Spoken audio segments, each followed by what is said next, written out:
آپ لوگوں نے محنت نہیں کی، یا پھر کم از کم چاول نہیں پکائے؟ چاول پکائے نہیں پکائے، جبھی تو یہ حال ہے۔ کام کرنا ہے، تبلیغ کرنی ہے، تو پہلے کمانے سے پہلے سیانے کہتے ہیں پہلے ہٹی، پھر چٹی، پھر کھٹی۔ تو آپ ہٹی تو بنائے بیٹھے ہیں، چٹی سے بچ رہے ہیں، تو کھٹی کہاں سے آئے گی؟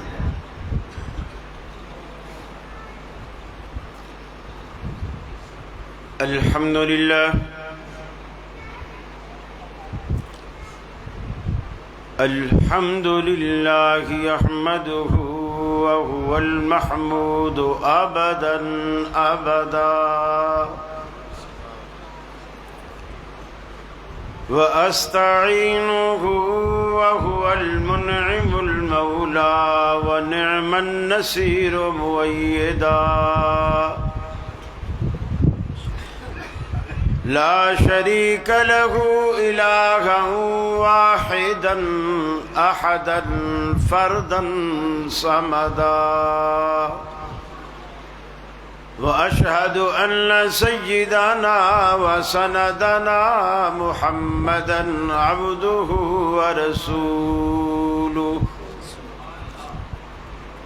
نبي ما ضل وما غوى وما ينطق عن الهوى فصلى الله عليه وبارك وسلم وعلى آله وأصحابه وأزواجه صلاة دائما سرمدا أما بعد فأعوذ بالله من الشيطان الرجيم بسم الله الرحمن الرحيم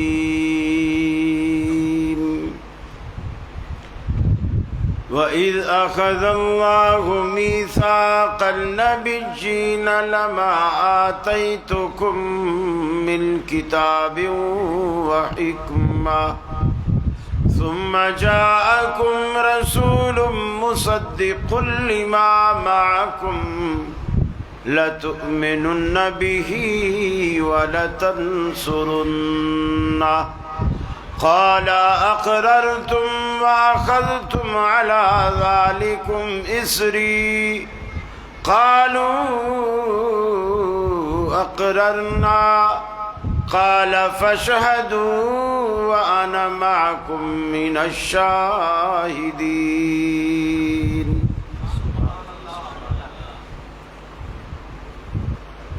وقال الله تبارك وتعالى قل إن كنتم تحبون الله فاتبعوني يحببكم الله ويغفر لكم ذنوبكم والله غفور رحيم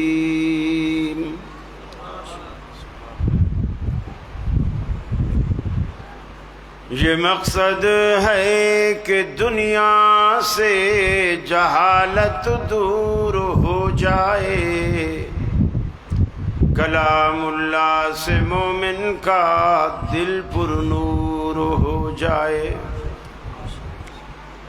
یا الہی جب تک کہ میرے جسم میں جان رہے، تجھ پہ صدقے تیرے محبوب پہ قربان رہے، میں رہوں یا نہ رہوں پر دل کی ہے یہ دعا، دین احمد اور عزت قرآن رہے۔ واجب الاحترام علماء فضیلت الاخ محترم اور علاقہ وزیر آباد کے میرے اہل توحید مسلم بھائیوں، میری مسلم ماؤں بہنوں بیٹیوں، آج ہم سیرت طیبہ کے عنوان سے آپ کے علاقے میں جمع ہیں۔ اللہ تعالی ہمیں حق بیان کرنے، آپ کو حق سننے اور ہم کو سب کو حق پر عمل کی توفیق عطا فرمائے۔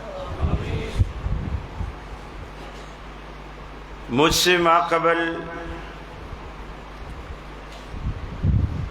شیخ محمدی صاحب حافظہ اللہ بھی اور محترم میری جماعت کے بزرگ مایہ ناز خطیب مفسر قرآن، کئی کتابوں کے مصنف محترم مولانا حافظ عبدالستار حامد حافظہ اللہ بھی اس کار خیر میں جامع اختصار کے ساتھ اپنا حصہ ڈال چکے ہیں۔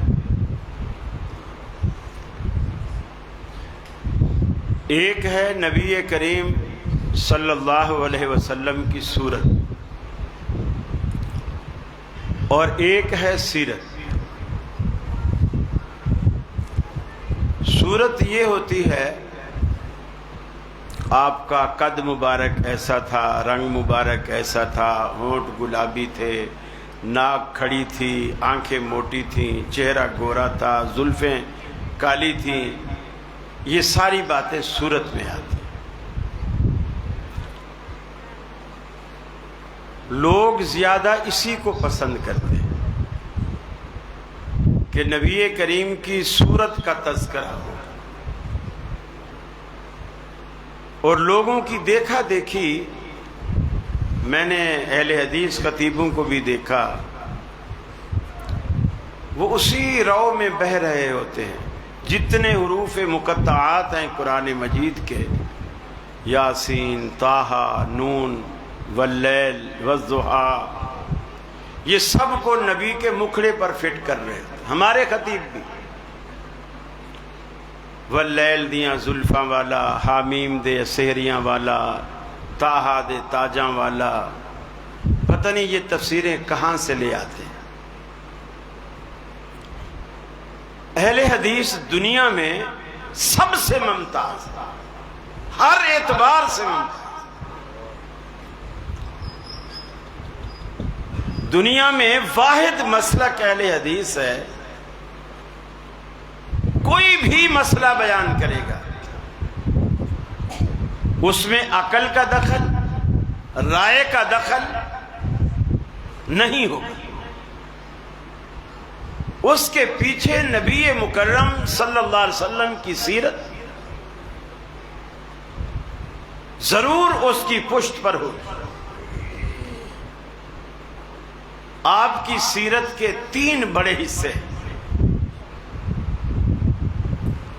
ایک وہ حصہ ہے جو آپ کے اقوال پر مشتمل ہے، ایک وہ حصہ ہے جو آپ کے افعال پر مشتمل ہے، ایک وہ حصہ ہے جو آپ کی تقریر پر مشتمل ہے۔ یعنی آسان لفظوں میں یوں کہیں، آپ جو کہیں وہ دین، جو کریں وہ دین، جو دیکھیں اور اس پہ چپ رہیں وہ دین۔ دنیا میں ایسا کوئی شخص نہیں آیا کہ جو وہ کہتا جائے وہ دین بنتا چلا جائے، وہ اسلام کا قانون بنتا چلا جائے۔ یہ حیثیت صرف اور صرف اہل حدیثوں آپ کے امام جناب محمد رسول اللہ صلی اللہ علیہ وسلم کو دی ہے۔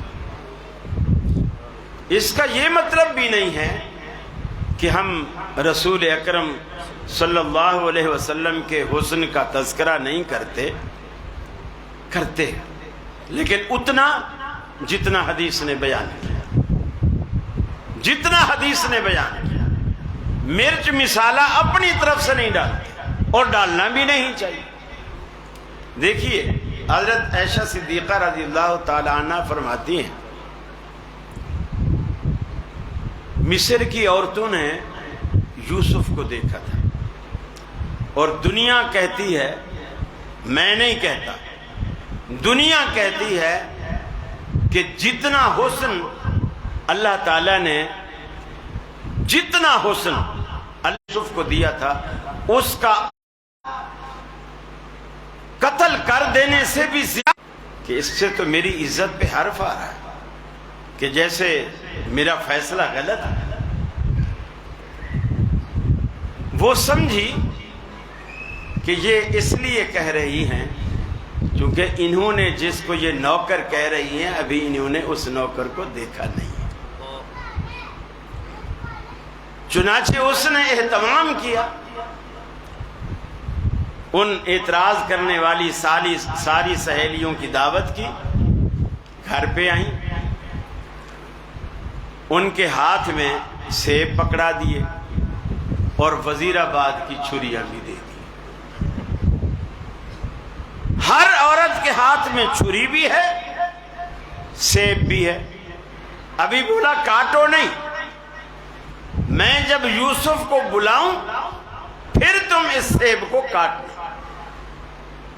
گویا ایک گیم بن گیا. ادھر یوسف کو آواز دوں گی پھر تم چھری چلا کے سیب کاٹنا. دیکھتے ہیں کون پہلے کاٹتا ہے. عورتیں جمع ہو گئی، سیب پکڑ لیے، چھریاں پکڑ لی، دروازے پہ نگاہیں جما دی. زلیخا نے آواز دی، یوسف ذرا اندر آؤ. یوسف علیہ السلام اندر آئے اور انہوں نے چھریاں چلائی. چھری چل رہی، نظریں وہیں ٹک گئی. چھری سیب کو کاٹ کے ہاتھ میں گھس گئی اور انہیں ہوش نہیں. کہتے ہیں واللہ ما ھذا بشرا، یہ تو انسان ہے ہی نہیں، یہ تو بشر ہے ہی نہیں. ان ھذا الا ملک کریم. پھر اس لفظ کریم سے یہ بھی ظاہر ہوتا ہے، دیکھیے پیغمبر کا ایک فیوچر جو ہے نا جس قدر تابناک ہوتا ہے. اللہ تعالیٰ بچپن سے اس کی ماضی کی، اس کے حال کی، اس کے فیوچر کی بچپن سے حفاظت کرتا ہے. ان کا جو جملہ ہے ان ھذا الا ملک کریم، کہ یہ انسان نہیں دکھتا، یہ تو کوئی عزت دار فرشتہ معلوم ہوتا ہے. عزت دار کیوں کہا؟ کہ وہ تو تک رہی ہیں، یوسف دیکھ ہی نہیں رہا. یوسف ان کی طرف دیکھ ہی نہیں رہا، گزر گئے. اب وہ اپنے ہاتھ کاٹ بیٹھی. حضرت عائشہ اسی چیز کو بنیاد بنا کر فرماتی ہیں کہ جس کے لیے دنیا کہتی ہے کہ یوسف کے پاس پوری کائنات کا حسن جتنا اللہ نے دنیا کو دیا ہے اتنا آدھا یوسف کو دیا تھا، یہ دنیا کہتی ہے. اور مصر کی عورتوں نے یوسف کو دیکھا تھا، اپنے ہاتھ کاٹ بیٹھی تھی. اللہ کی قسم اگر وہ میرے یوسف محمد رسول اللہ کو دیکھ لیتی ہاتھوں کے ساتھ دل بھی کاٹ بیٹھتی، دل بھی کاٹ. اس میں کوئی شک نہیں کہ اللہ کے رسول حسین تھے، اس میں کوئی دو رائے نہیں، آپ حسین تھے. لیکن کسی کے خوبصورت ہونے میں اس کا کوئی کمال نہیں، کیونکہ کوئی بھی خوبصورت ہوتا ہے وہ مرضی سے نہیں ہوتا ہے، اللہ اسے بناتا ہے.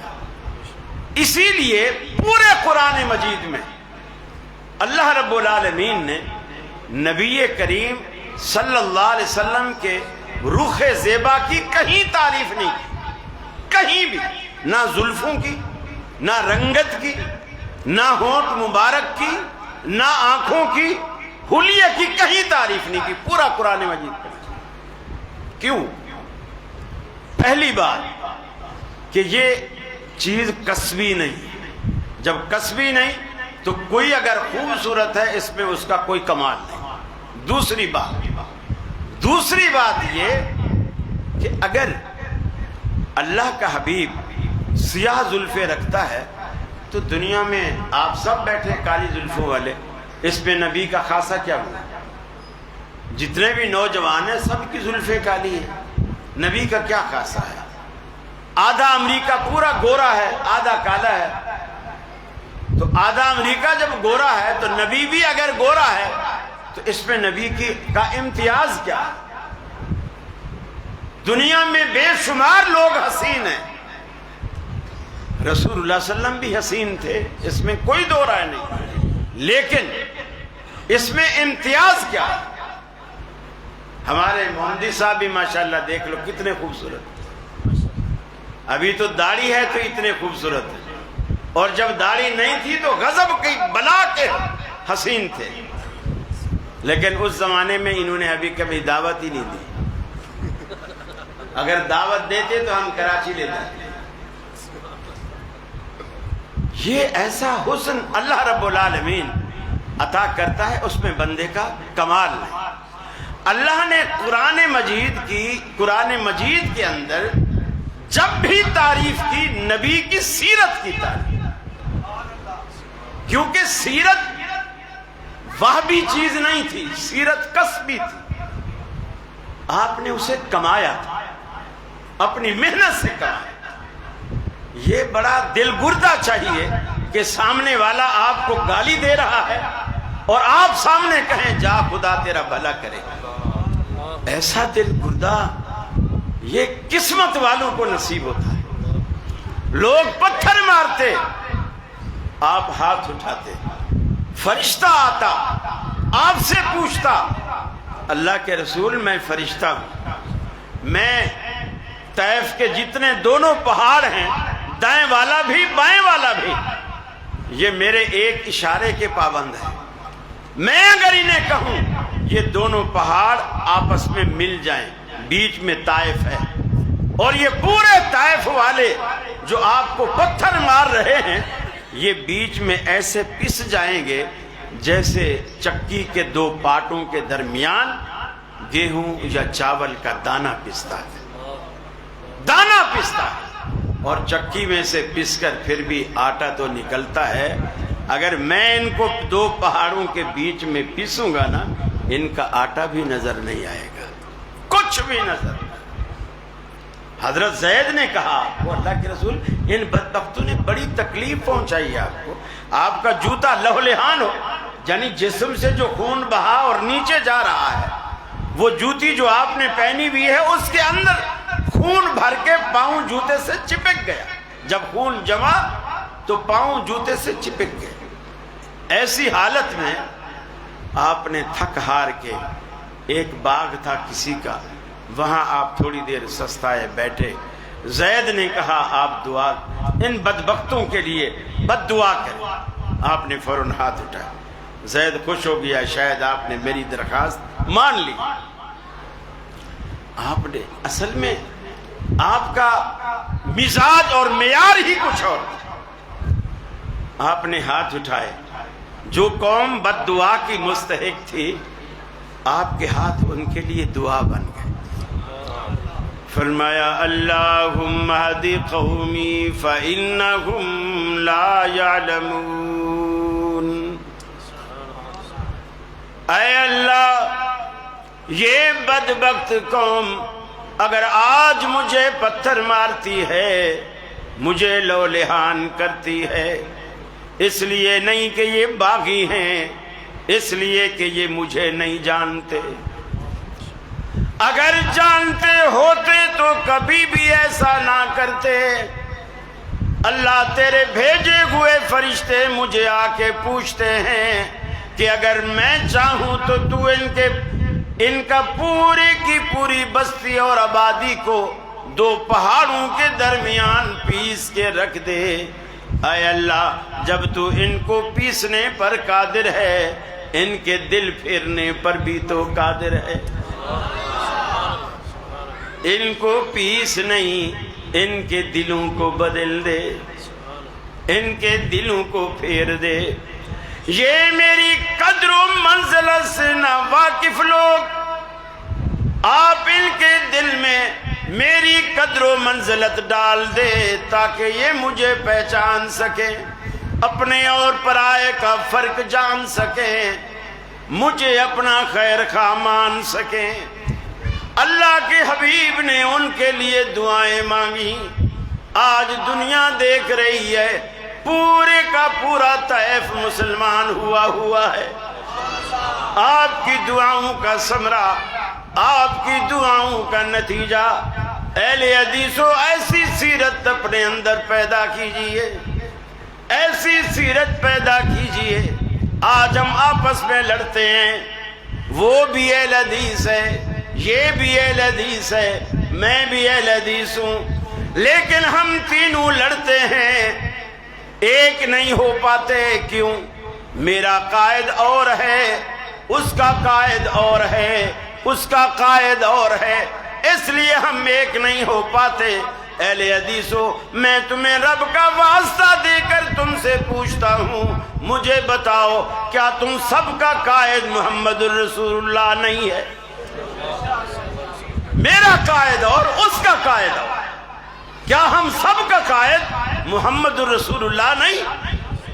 سیرت کے جلسے کرنے کا کیا فائدہ جب وہ سیرت سے اثر ہی قبول نہیں کرتا؟ میرے بھائی، یہ سیرت کے جلسے کا یہ مطلب نہیں ہوتا کہ بس بریلویوں پہ برستے رہو، بریلویوں پہ برستے رہو، یہ میلادی ہیں، یہ بدعتی ہیں، ٹھیک ہے ہوں گے، لیکن ہم کیا ہیں یہ بھی تو دیکھنا چاہیے نا۔ آپ کے پنجاب کے بلے شاہ کہتے ہیں، برے بندے نو میں لبن تریا، برا نہ لبا کوئی، جد میں اپنے اندر جھاتی پائی، میں تو برا نہ کوئی۔ یہ دیکھنے والی بات۔ بہادر شاہ ظفر نے کہا تھا، سب کا تو مداوا کر ڈالا، اپنا ہی مداوا کر نہ سکے، اوروں کے گریباں سی ڈالے، اپنا ہی گریباں بھول گئے۔ یہ ظرف پیدا کیجیے، یہ ظرف اپنے اندر پیدا کیجیے، برداشت پیدا کیجیے، حوصلہ پیدا کیجیے، گالیاں سن کر دعائیں دینا سیکھیے۔ جب یہ چیزیں آپ اپنائیں گے نا، پھر سیرت سننے کا بھی مزہ آئے گا، سیرت بیان کرنے کا بھی مزہ آئے گا۔ اس لیے کہ اللہ کے رسول کی 23 سالہ دور نبوت کی جو زندگی گزری ہے، آپ نے مکہ کے پورے 13 سال کوئی کام نہیں کیا، صرف زمین بنائی ہے، زمین، دلوں کی زمین بنائی۔ 13 سال تک زمین بنائی، ہل چلائے، گوڈیاں کی، تاکہ جب بیج کا چھٹا بھی ماریں گے نا، جو بیج ڈالیں گے اگے گا، جو بیج ڈالیں گے اگے گا۔ لیکن پہلے زمین تو بناؤ نا۔ ہم فتوے پہ فتویٰ، فتوے پہ فتویٰ، فتویٰ بازی ہم کرتے ہیں، ذہن سازی نہیں کرتے۔ یہ ذہن سازی کون کرے؟ بخاری کی روایت ہے، اللہ کے رسول مسجد میں تشریف فرماتے، صحابہ، مسجد بھری پڑی ہے صحابہ کرام، ایک نوجوان بیچ میں بیٹھا ہے، نو مسلم ہے، نیا مسلمان ہے، کھڑا ہو، کیا عجیب و غریب، اس نے بھری مجلس کے اندر کیا عجیب و غریب سوال کیا، اور سوال بھی رسول اکرم سے کیا۔ کہا، اللہ کے حبیب، میں آپ کی ساری باتیں ماننے کو تیار ہوں، ہر بات مانوں گا، نماز، روزہ، حج، زکوٰۃ، جہاد سب کروں گا، بس آپ میری ایک بات مانیں۔ میں آپ کی ساری باتیں مانوں گا، آپ میری ایک بات مانیں۔ آپ نے فرمایا، کیا بات؟ اس نے کہا، یا رسول اللہ، میری ساری جوانی، اب بھی جوانی تھا، میری ساری جوانی زناہوں میں گزری ہے، میں اس زناکاری کی عادت سے بچ نہیں سکتا، بس مجھے صرف زنا کی اجازت دے دیجئے، باقی میں سارے کام آپ کے ماننے کو تیار ہوں۔ صحابہ کرام ایسے جلال میں، وہ کھڑا ہوا تھا نا، اب اس کا قمیض کا دامن نیچے لٹکا ہوا ہے، تو صحابہ اس کے قمیض کو پکڑ کے غصے سے جھٹکے مار کے اس کو نیچے بٹھانے کی کوشش کر، وہ نہیں بیٹھ رہا۔ نبی کریم سمجھ گئے کہ اس کے ذہن کی ضرورت ہے، ذہن سازی کی ضرورت ہے۔ آپ نے صحابہ سے کہا، اس سے میرے پاس آنے دو۔ آپ کے قریب آئے، آپ نے کندھے پر اس کے ہاتھ رکھا، بالکل اس طرح جس طرح ایک مشفق، مہربان، رحیم، کریم، شفیق باپ اپنی بگڑی ہوئی اولاد کو سمجھانے کے لیے اس کے کندھے پر ہاتھ رکھتا ہے۔ آپ نے ہاتھ رکھا اور آپ نے فرمایا ایک سوال تو نے کیا ہے، اب ایک سوال میں تجھ سے کرتا ہوں، ایک سوال میں تجھ سے کرتا ہوں، تو یہ بتا جو اجازت تو مجھ سے لینا چاہتا ہے، جو اجازت تو مجھ سے لینا چاہتا ہے، اگر یہی اجازت کوئی دوسرا نوجوان مجھ سے لے اور اس کا ارادہ یہ ہو کہ وہ زنا کے لیے تیری سسٹر کے پاس، تیری والدہ کے پاس، یا تیری پھپھو کے پاس، یا تیری بیٹی کے پاس وہ جانا چاہتا ہے، تیرا کیا ری ایکشن ہوگا؟ اس نے کہا یا رسول اللہ میں تو نہیں برداشت، میں تو ایسا کر دوں ویسا کر دوں۔ تیر اس کے نشانے پہ لگا۔ آپ نے فرمایا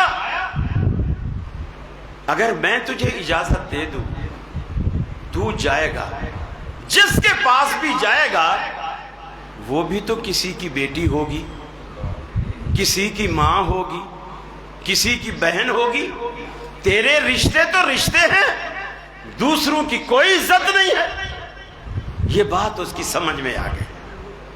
اب آپ نے ایک آخری کام کیا جو اہل حدیث نہیں کرتے، جس سے آج ہم کلی طور پر محروم ہیں، کلی طور مجھ سمیت سبھی، وہ ہے دعا۔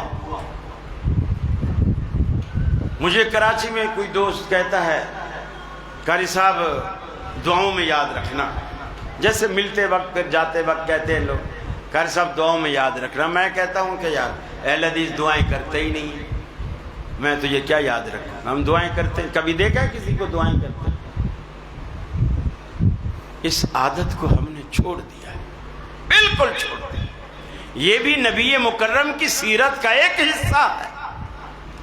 آپ نے جو اس کے کندھے پر ہاتھ رکھا ہوا تھا نا، ذہن سازی کر دی، اب اوپر کا جو کام ہے نا وہ آپ نے دعا سے کی، دعا سے کی۔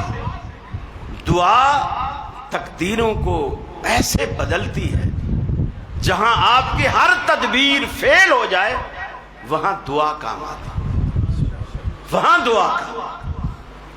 آپ نے اس کی کمر پر ہاتھ تو رکھا ہوا تھا، ہاتھ رکھے رکھے آپ نے اسے 3 دعائیں دی تھی۔ پہلی دعا دی اللہ مغفر ذنبہ، اللہ اس کے گناہوں کو بخش دے، یہ جو اس نے اب تک کی جوانی ساری گناہوں میں گزار دی نا، تجھے ناراض کیے رکھا، اس کے گناہ بخش دے، تو اس سے راضی ہو جا۔ اللہم اغفر ذنبہ۔ دوسری دعا دی طہر قلبہ، اس کے دل کو گناہوں کی غلاظت اور گندگی سے پاک کر دے، طہر قلبہ، اس کے گناہوں، اس کے دل کو گناہوں سے پاک کر۔ تیسری اور آخری دعا دی احسن فرجہ، اللہ اس کی آبرو کی حفاظت فرما، اس کی آبرو کی حفاظت فرما۔ اس ذہن سازی کا اور اس کے اوپر دعا کا، یہ دعا ایسے ہو گئی جیسے سونے پر سہاگا ہو گیا، سونے پر سہاگا۔ صحابہ کہتے ہیں وہ نوجوان جو اب تک جس کو زنا کی لت پڑ چکی تھی، نبی مکرم کے اس ذہن سازی کے بعد اور آپ کی ان 3 دعاؤں کے بعد ہم نے اس کو اہل حدیثو دعائیں کیا کرو، اپنی اولادوں کو دعائیں دیا کرو، اپنے بھائیوں کو دعائیں دیا کرو، اپنی بیویوں کو دعائیں دیا کرو۔ سلام کی عادت ہم نے چھوڑ دی، یہ نبی مکرم کی سیرت کا حصہ ہے۔ لوگ کہتے ہیں میاں مولوی سٹھی آ گیا، اب گھر میں بیوی کو بھی جا کے بولے السلام علیکم، کمال ہے، وہ تو میری بیوی ہے، بیوی کو بھی کوئی سلام بولتا ہے۔ ارے بھائی وہ صرف تمہاری بیوی نہیں ہے، تمہارے بچوں کی ماں بھی ہے۔ جب آپ اس کو سلامتی کی دعا دو گے، 5 وقتہ دن میں نماز کے لیے باہر آؤ، سلام کر کے آؤ، پھر نماز کے بعد واپس گھر جاؤ، سلام کر کے داخل ہو۔ جس ہستی کو 5 مرتبہ دن میں آپ دعائیں دیتے ہیں، انشاءاللہ اس کے مستقبل کو کوئی بگاڑ ہی نہیں سکتا۔ وہ اللہ رب العالمین کی حفاظت اور حصار میں وہ بندہ آ جاتا ہے جس کے لیے بندہ 5 ٹائم دعائیں کرے۔ آپ مسجد میں آتے ہیں، کہاں رواج ہے؟ مسجد میں لوگ آتے ہیں، سلام نہیں کرتے، آئے ہیں بس چپ کر، ہاں بھائی کیا حال ہے، السلام علیکم، وہ جان پہچان والے کو کریں گے لیکن انجان کو سلام نہیں کریں۔ حالانکہ اللہ کے رسول نے، جماعت بھی ہو رہی ہو نا، امام نماز پڑھا رہا ہو، جماعت ہو رہی ہو، بعد میں کوئی شخص وضو کر کے آیا ہے، وہ بھی ایسے داخل نہ ہو، سلام کر کے داخل۔ البتہ اللہ کے رسول نے منہ سے جواب نہیں دیا، ہاتھ کے اشارے سے کرے، یعنی ایسے بھی نہیں، جہاں ہاتھ ہے وہیں تھوڑا سا اٹھایا اور رکھ دیا، لیکن سلام والے کو نہیں کہا کہ نمازیوں کو سلام نہ کیا کر۔ ارے نمازی تو سب سے پہلے زیادہ حقدار ہیں دعاؤں کے، سلامتی کی دعا کے۔ صحابہ کرام راہ چلتے نا، راستے میں جیسے یہ ڈبہ رکھا ہوا ہے، یہ سمجھ لو جھاڑی آ گئی، پیچھے سے راستہ ایک تھا، صحابہ آ رہے تھے، اب بیچ میں آ گئی جھاڑی، کچھ صحابہ ادھر سے گزرے، کچھ صحابہ ادھر سے گزرے، جھاڑی پار کر کے پھر جو ایک راستے پہ آئے، دونوں ایک دوسرے کو السلام علیکم کہے۔ یہ جو ظرف ہے نا، یہ جو ذوق ہے، یہ پیدا کیجیے۔ مولویوں کے فتوے پہ نہ رہیے کہ مولوی کہتے ہیں فرضوں کے بعد دعا کرنی بدعت ہے۔ بدعت جب بنتی ہے جب آپ کہیں فرضوں کے بعد دعا کرنی سنت ہے، پھر کوئی بدعت کا فتویٰ لگائے، آپ کہیں دعا میری ضرورت، آپ سنت سمجھ کے نہ مانگے، ضرورت سمجھ کے۔ اب یہ بوتل رکھی ہے انہوں نے، اب کوئی پوچھے قاری صاحب یہ اللہ کے رسول جب درس دیتے تھے ان کے آگے پانی کی بوتلیں ہوتی تھی، میں بولوں گا میں نے اسے سنت سمجھا ہی نہیں، یہ تو ہماری ضرورت ہے، پیاس کے لیے رکھی ہوئی ہے۔ اللہ کے نبی نے اسپیکر میں درس دیا تھا، میں نے کب کہا ہے کہ یہ سنت ہے؟ ہاں، جس دن میں یہ بولوں اسپیکر میں درس دینے سے جلسے کا ثواب 4 گنا بڑھ جاتا ہے، اور بغیر اسپیکر کے دو تو آدھا ثواب ملتا ہے۔ اب آپ بولو گے دلیل کیا ہے؟ آپ دعا کو سنت نہ سمجھیں، فرضوں کے بعد ضرورت سمجھیں۔ مولانا اسماعیل سلفی رحمۃ اللہ علیہ گجرانوالہ والے، وہ تقریباً ہر نماز کے بعد دعا مانگتے تھے۔ ایک اہل حدیث نے ان سے پوچھا، حضرت دوسری مسجد والے، تیسری مسجد والے، وہاں ہم گئے ہیں کوئی بھی نہیں مانگتا، آپ ہر نماز کے بعد ہاتھ اٹھا کے بیٹھ جاتے ہیں۔ تو وہ مسکرا کے فرمانے لگے، بیٹا ہو سکتا ہے ان مسجد والوں کی ساری ضرورتیں پوری ہو گئی ہوں، میری تو ابھی بہت ساری ضرورتیں باقی ہیں۔ یہ فکر رکھو۔ اہل حدیث کا مطلب یہ نہیں ہوتا کہ اپنے بزرگوں کی کوئی بات مانے ہی نہ، یہ نہیں مقصد ہوتا، آپ پر لازم ہے اور ہر اچھی بات کو آپ مانیں۔ اور اہل حدیث دنیا میں واحد جماعت جس کی ہر ایک بات کے پیچھے نبی مکرم صلی اللہ علیہ وسلم کی سیرت کا کوئی نہ کوئی ناجیہ، ساسا سواد عین ہے، ساسا بن ناجیہ۔ نئے مسلمان ہوتے ہیں، جب اللہ کے رسول سے بیعت کر لیتے ہیں، عرض کرتے ہیں اللہ کے رسول ایک سوال پوچھوں آپ سے؟ آپ فرماتے ہیں پوچھو۔ یہ مستدرک حاکم میں بھی ہے اور طبرانی میں بھی ہے، کچھ اور بھی کتب حدیث میں بھی ہے، اور ابن اسیر وغیرہ میں بھی یہ واقعہ ہے۔ انہوں نے اللہ کے رسول کچھ آپ سے سوال پوچھو، آپ نے فرمایا پوچھو۔ عرض کی اللہ کے رسول جو کوئی نیکی ہم نے زمانہ کفر میں، یعنی جب ہم مسلمان نہیں تھے، آج تو مسلمان ہو گیا، جب ہم مسلمان نہیں تھے اس زمانے میں اگر ہم نے کوئی نیکی کی ہو تو کیا قیامت والے دن اس کا بھی ہمیں اجر ملے گا؟ آپ نے بجائے اس کا جواب دینے کے آپ نے پوچھا ایسا تو نے کیا عمل کیا ہے، چونکہ وہ تو کافر تھا پہلے، تو آپ یہ جاننا چاہتے تھے ہو سکتا ہے وہ نیکی نہ ہو جس کو یہ نیکی سمجھ رہا ہے، تو پہلے یہ تو معلوم ہو۔ آپ نے فرمایا تو نے کیا نیکی کی؟ اس نے کہا یا رسول اللہ صلی اللہ علیہ وسلم میرے اونٹ تھے اور میں بڑا مالدار تھا اور اب بھی ہوں، ان میں سے میرے 2 اونٹ جب میں چرانے گیا واپس گھر آیا تو میرے 2 اونٹ اس میں کم تھے، میں تیسرے اونٹ کے اوپر سوار ہوا اور گم شدہ 2 اونٹوں کو ڈھونڈنے کے لیے نکلا۔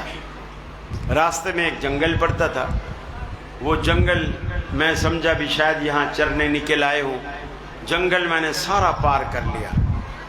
جب جنگل پار کر لیا تو آگے دور مجھے کچھ اونٹ چرتے ہوئے دکھائی دیے، میں جب اس کے قریب گیا تو میرے 2 اونٹ بھی انہی اونٹوں میں چر رہے تھے۔ قریب میں ایک جھونپڑی تھی۔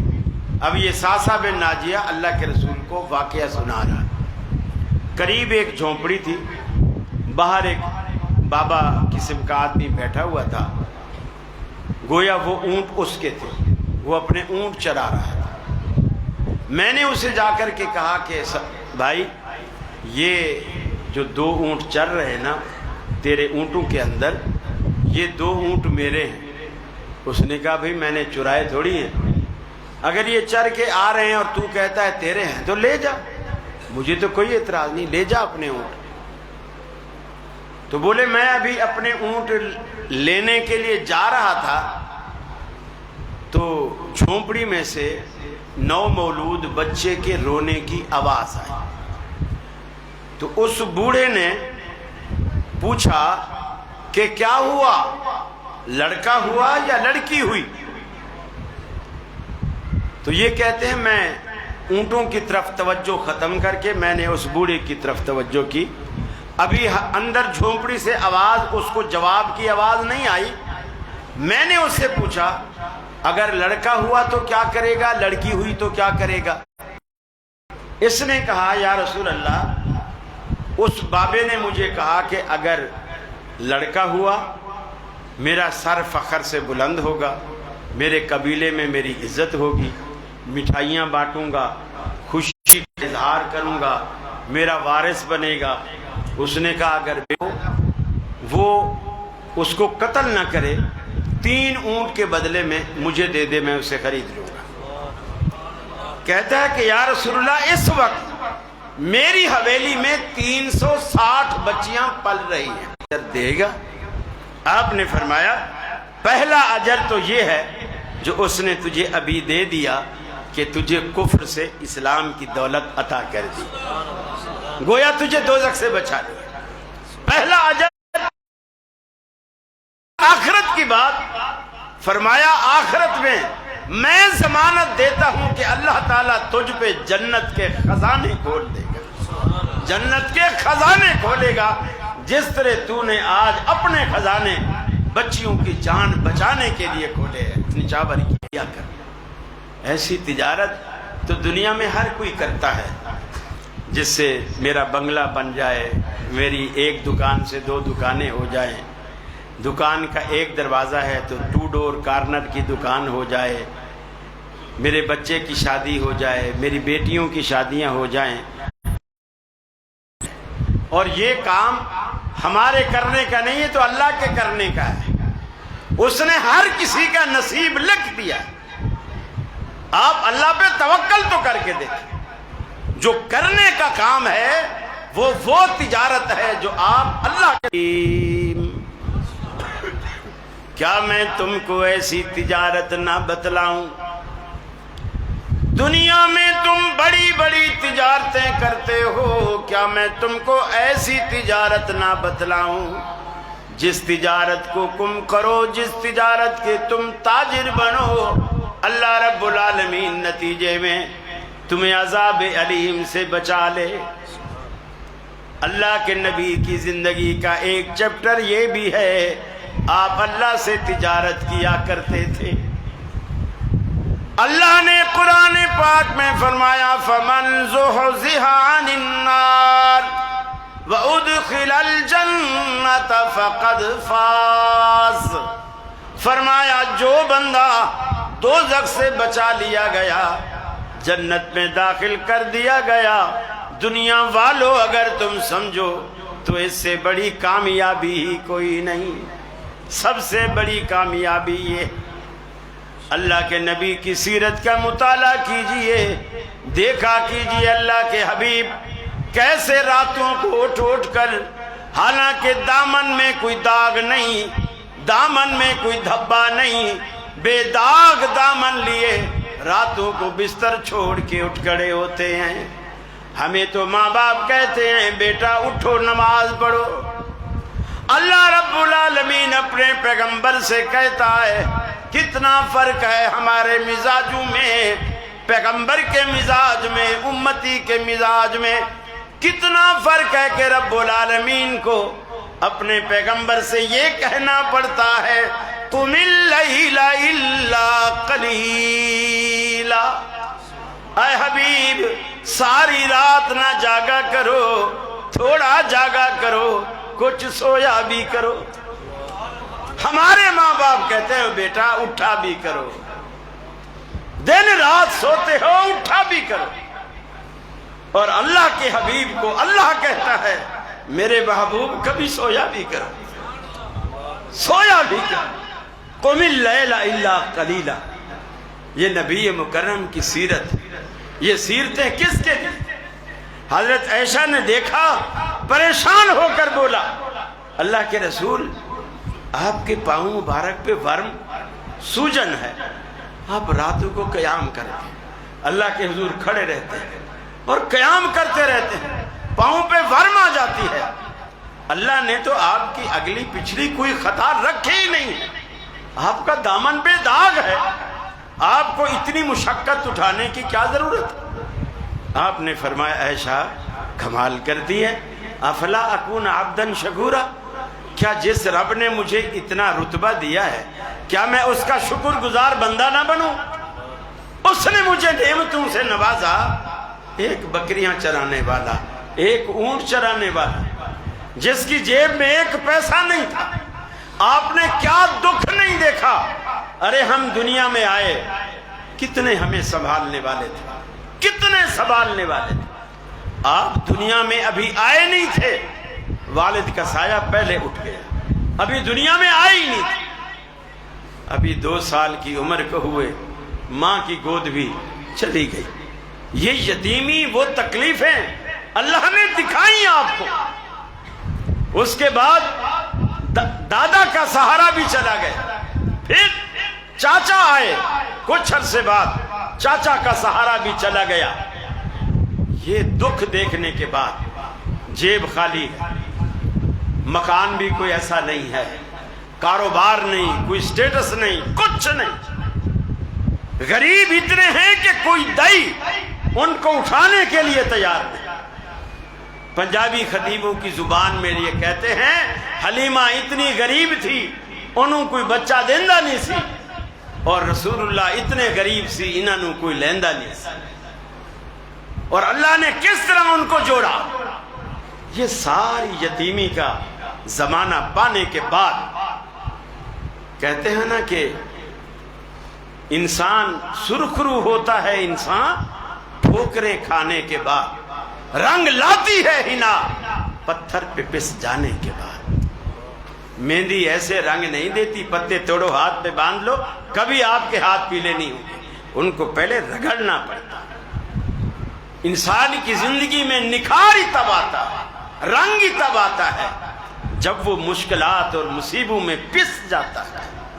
یہی کچھ اللہ نے اپنے پیغمبر کے ساتھ کیا، مصائب میں پیسا، حتیٰ کہ ایک وقت ایسا آیا سیدہ خدیجہ الکبریٰ کے ساتھ اللہ نے آپ کی شادی کرا دی، شادی ہو گئی۔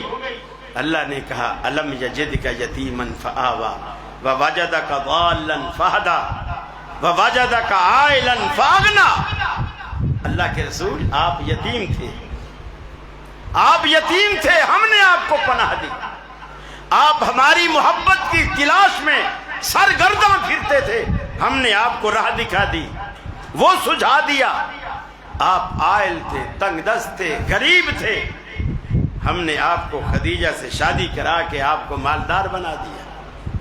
پھر دنیا نے وہ بھی دیکھا، وہ یتیم، اس کے پاس کبھی سونا چاندی، ایک رات بھی مشکل سے گزارتے ہیں، فجر کی نماز میں آتے ہیں، اشرفیوں کی تھیلی لے آ کر بانٹ دیتے ہیں۔ فرمایا رات کو کوئی دے گیا تھا، ان اشرفیوں نے رات بھر میرے گھر میں گزاری ہے، صبح فجر کی نماز میں میرے دماغ میں یہ اشرفیوں کی تھیلی گھومتی رہی۔ نبی کے گھر میں اشرفیاں ایک رات گزاریں اور نبی فرمائے کہ میری صبح کی نماز اس تھیلی نے خراب کی۔ اور جس کے گھر میں کلو کے حساب سے سونے رکھے ہوئے ہوں اور وہ زکوٰۃ بھی نہ دیتا ہو، اس کی کوئی بھی نماز خراب نہیں ہوگی، کوئی بھی نماز خراب نہیں ہوگی۔ میرے بھائیو، نبی کی سیرت صرف سنانے کی چیز نہیں ہے، اپنانے کی چیز ہے۔ فرمایا وَإِذْ أَخَذَ اللَّهُ مِيثَاقَ النَّبِيِّينَ لَمَا آتَيْتُكُم مِّن كِتَابٍ وَحِكْمَةٍ۔ وہ وقت یاد کرو عالم ارواح میں اللہ نے انبیاء کو جمع کیا، تمام انبیاء کی روحوں کا اجلاس بنا کر رب العالمین نے ان سے کہا کہ میں تمہیں دنیا میں بھیجوں گا، رسالت اور نبوت کا تاج تمہارے سروں پر سے تمہارے ساتھ گواہ بن جاتا ہوں۔ دنیا کے وجود میں آنے سے پہلے اللہ رب العالمین نے پاس کرا لی کہ جب آمنہ کا لال آئے گا میرے سچے پیغمبروں کی نبوتیں بھی نہیں چل سکیں گی، چہ جائے کہ کوئی چمکاتا پھرے۔ کچھ تو سوچو۔ اور یہ جو امام صاحب ہیں نا، امام ابو حنیفہ رحمۃ اللہ علیہ، یہ کوفہ کے امام صاحب رسول اکرم صلی اللہ علیہ وسلم کے دنیا سے رخصت ہونے کے تقریباً آپ کہتے ہیں فاضل درس نظامی، وہ فاضل بننے تک چلو آپ 30 سال لگا دیجیے، 1 صدی پوری کر لیجیے۔ رسول اللہ تک ہمارا جو فاصلہ ہے یہ ہے 1400 سال کا۔ امام صاحب ان کے 1 صدی بعد آئے، تو امام صاحب تک ہمارا فاصلہ کتنا ہے؟ 1300 سال کا۔ اب امام صاحب سے رسول اللہ تک باقی فاصلہ کتنا ہے؟ 100 سال کا۔ ٹھیک، اب ہم حج کرنے جاتے ہیں، ہم حج کرنے جاتے ہیں تو حج سارے کا سارا مکے میں ہوتا ہے، حج کی کوئی چیز مدینے میں نہیں ہوتی۔ یہ مدینے چلو وہاں سے چکر لگا لیں، وہاں سے بھی چکر لگا لیں، ہم وہاں سے ہو آتے ہیں۔ اب آپ امام صاحب سے مسئلہ لینے کے لیے کوفے تک گئے کھڑے ہیں، گویا 13 صدیوں کا سفر آپ نے کر لیا ہے، اور باقی مدینے تک جانے کے لیے کتنا سفر باقی ہے؟ 1 صدی کا۔ میں آپ سے یہ سوال کرتا ہوں، کوفے کے امام کے لیے آپ نے 13 صدیوں کا سفر گوارا کیا، اور کائنات کے امام کے لیے